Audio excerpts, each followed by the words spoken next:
one of the world's leading cancer researchers is stepping down as CEO of the Knight Cancer Institute at OHSU. Yeah, Dr. Brian Druker handed in his resignation this morning. He cited OHSU's emphasis on finances rather than research and patients as the reason for his resignation.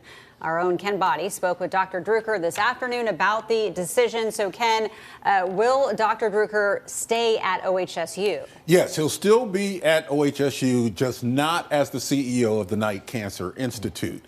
He will be in his lab. Dr. Brian Druker served 17 years as the Knight Cancer Institute's director and took over the CEO job in May.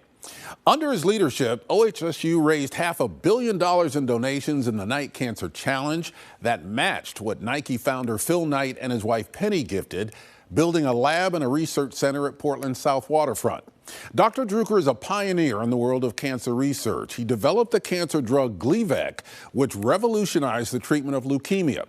Dr. Druker told me he wants to get back into the lab, concentrating on patients and outcomes in the area of cancer research. In his resignation letter, he wrote, "With much reflection, I have concluded that at this time, those goals are no longer achievable at OHSU. We have lost sight of what is crucial and forgotten our mission."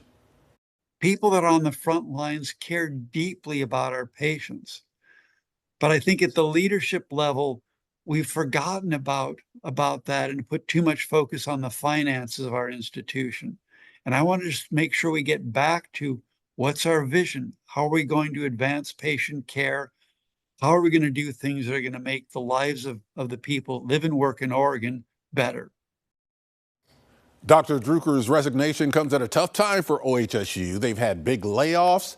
OHSU's president, Danny Jacobs, resigned suddenly earlier this year, and they are still apparently moving forward with their merger with Legacy Health. OHSU issued a statement saying that Dr. Druker leaves an incredible legacy and they look forward to continued collaboration.